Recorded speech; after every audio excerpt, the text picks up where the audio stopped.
welcome to Good Game Well Played. I'm Rat. And I'm NichBoy, and you're in the Pocket Studio. I am, but I think you'll find today it's the Well Played Studio.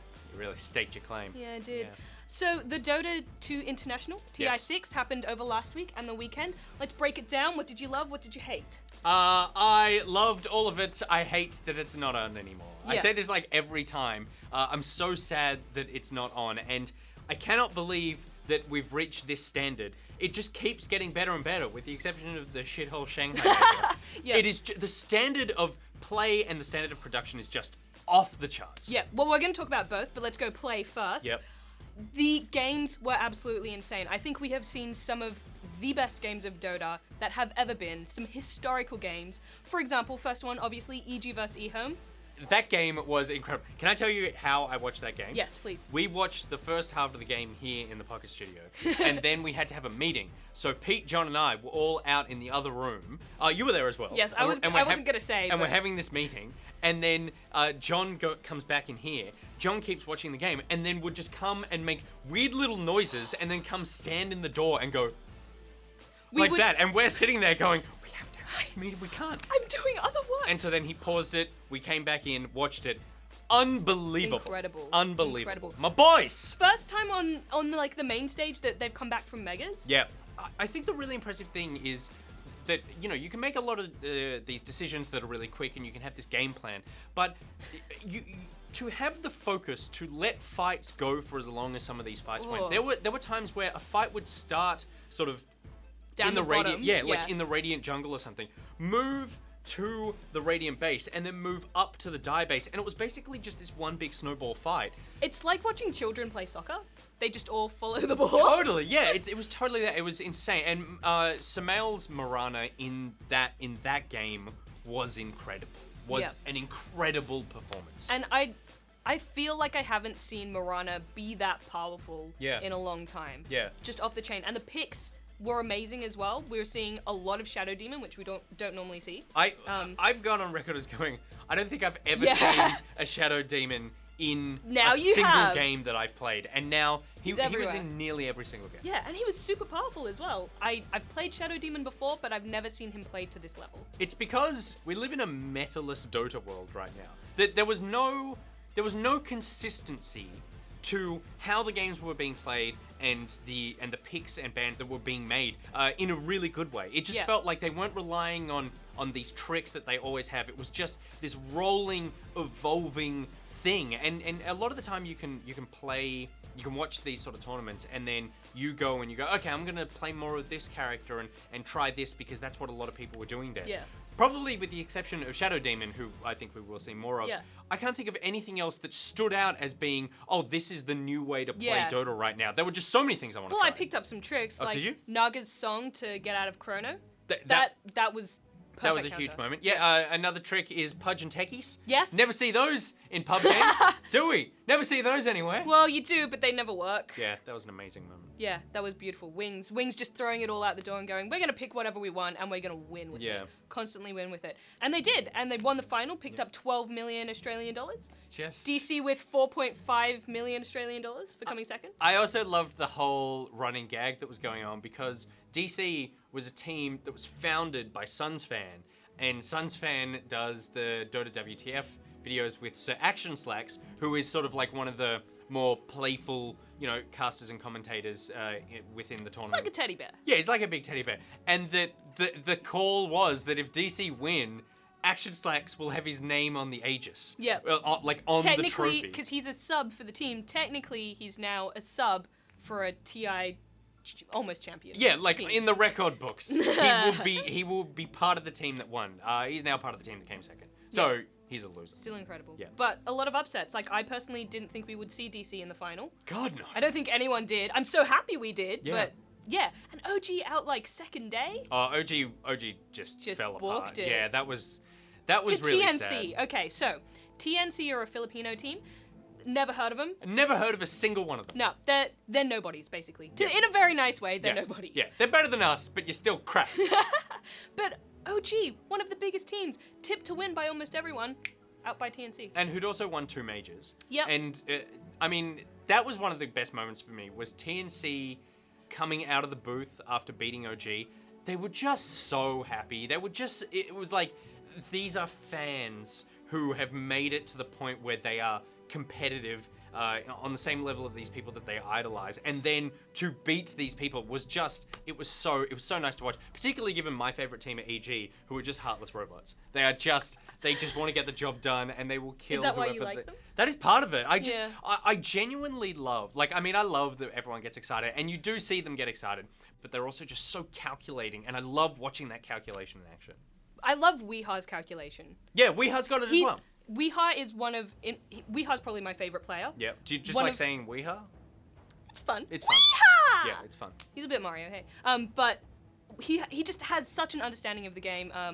Like when he dropped Blink to pick up one of the gems that were just left laying around in the jungle to kill Oriki because he felt the resistance of the movement. And it's just all those really, really tiny moments throughout this TI that has made it absolutely incredible. Yeah, absolutely. One of the other things that made this TI incredible was the production. Now, this has been the best produced esports event I have ever seen. I'm going on record saying that. I've watched a lot of esports. This has been the cream of the crop. One thing that I noticed about halfway through was they don't have any loading screens. No. Loading screens is like a staple of esports. You always have these screens that come up with a timer that tells you when the next game is going to be. None of that for TI. They just had video packages, they had panels, they had little bits out with the crowd, and then they had the games, and it was just, such smooth watching. Last year's TI was amazing. But since they've had these majors, I think they've also just had this this ability to learn a lot every 3 months. Yep. That every 3 months they go, okay, what is the better way of doing this thing that we're currently doing?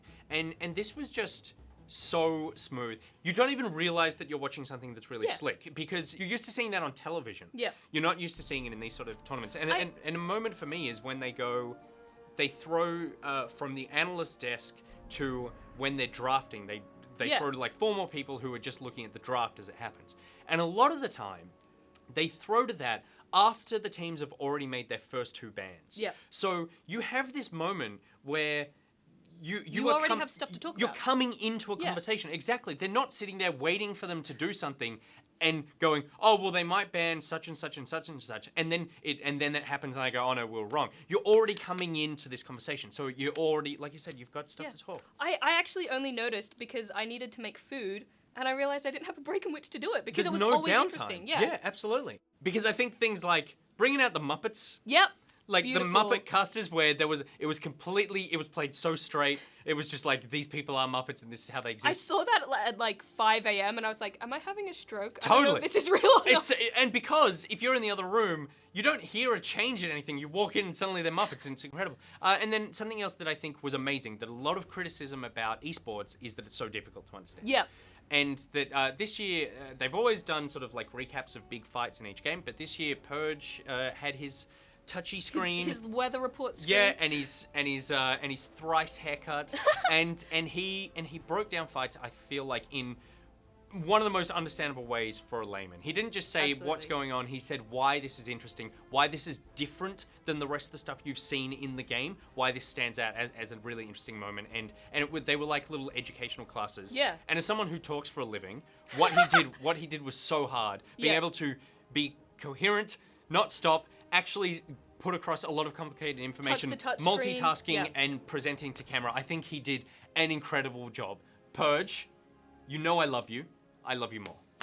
And also the hero information that they give during the draft. So they give a little video that tells you what the abilities do. And amazing, fantastic. If you're a new person, that shows you the animation that tells you what it does. Yeah. And even the player profiles that they did, the team introduction videos, tells you who each person on the team is, tells you what they're known for. And I think that's something else that I think a lot of other esports could learn from, that a lot of the time they're bringing in these teams and these players, and the most important thing is making them look tough for some reason.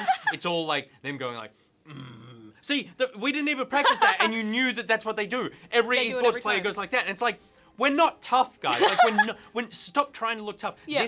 It still had that bullshit machismo, like, I'm gonna kill everybody I play. But they added on top of that a lot of Yeah. information about like why these are good players, not Yeah. just like they're tough looking And people. knowing who the teams are and why they're important, why they're special, makes it so much better to watch because, for example, if you watch the OG vs TNC game, you're Yeah. like, okay, those guys won, they were good games. But if you know OG are the champions, TNC are nobody, Yeah. and they took them down, Yeah. that just makes it so much more tense, makes it so Absolutely. much more exciting. And more accessible for people who Absolutely. don't watch. And if you don't watch, I implore you to watch some of the Watch some of the those final games. day. Yeah, just for the production value alone. Yeah. I have the sweetest story. So my mum Yep. was milling around the house while I was watching the Dota. I was, it was the morning. I was making breakfast and stuff and had the game on before I went out to work. And the player profile for Fly, who's from OG, came on. Yep. And, it's talking about how his dad's a Krav Maga instructor and he used to learn Krav Maga. And my mum's kind of half watching and everything, and then she gets really interested and sits down on the couch in amazing. front of the TV, eyes glued to the screen because she wants to watch this player profile. Yeah. Yeah, so that's the other great thing. They've got these things for people who don't necessarily watch Dota all the time.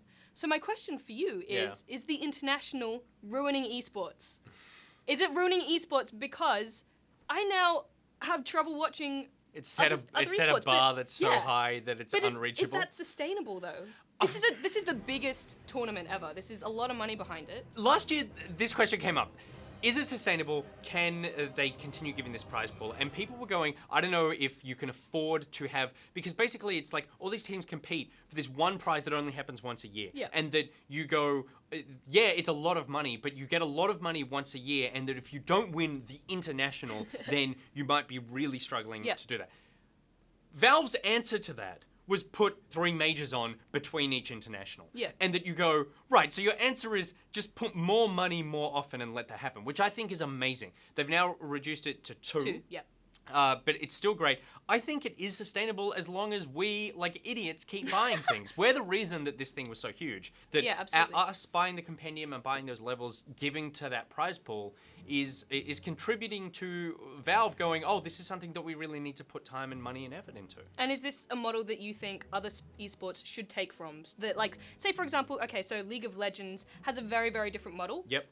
Also completely valid. What they do is a lot more tournaments throughout the year, and pro players are basically like employees of Riot. Yeah.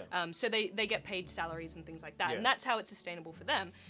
Is it time for them to go, look, we need to do away with that model, we need these bigger tournaments, we need to pull in bigger crowds and have fewer of them?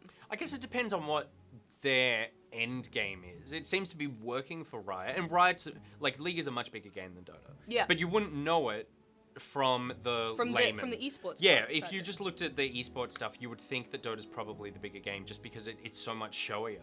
I think that the compendium model is fantastic. Yeah. I think that drawing from the community, particularly in a lot of these games that we play, League, Dota, Heroes of the Storm, Hearthstone, a lot of these are free-to-play games, and that you can feel as though you're contributing to the success of these tournaments and supporting these players by buying this stuff. And I know that, like, most people don't like microtransactions, but the compendium is amazing. Yeah. The compendium itself is something that you could do an entire There's episode games on. in the compendium. There's multiple games in this booklet about the game that you're playing, and so I think it's a fantastic model. The only problem is whether or not you have a player base that are willing to put in that much money. That I Yeah. think League could probably get away with it because they're so huge. I know Heroes of the Storm at the moment it's Yeah. struggling to have the impact on the esports scene that these other 2 giant MOBAs have. I don't know whether or not people would be willing to put in that kind of money to make more of it. But I think that with Dota, it's just that we've set this momentum train going that the danger is when it does fall off, even if the game is at the strongest point it's ever been, the moment that the prize pool is less than the year Yeah, before, that's exactly. when you're like, Dota's dying. You're like, it's over, it's Yeah. done. They've set a bar that I think that they intend to top next time. Yeah. There was so much in this that I go, there's no way that they're going, oh, it's only going to get worse from here. It keeps getting better, Yeah. and I'm scared for when it stops, but Yeah. I'm so excited to see it keep going. Thanks for hanging out. Thank you for having me. I'm glad that you had fun. Well, I had no choice because you came into my studio. Well, it's my studio, actually. I That's think true. you'll find. That's true. Well, that's it for Well Played. If you watched the International and you have any comments about it, let us know in the comments below. Or if you think that the International is ruining esports for the rest of us, also let me know. If you want to hang out with me on the internet, you can tweet me at Angharadyo. You can tweet him at NichBoy. NichBoy. Yay. At NichBoy. You could be NichBoy. It's only fair. They've come out before. They have come out before. It's only fair because I had so much trouble saying at Angharadyo the first time I needed to say it. Yeah. So I feel like the first time. Only the first time. Well, there were 10 times I tried to say it. And then I think I said it. I'm going to say the first day that I said it. Day. Well, it was like 3 episodes until you got there. Can you finish the episode?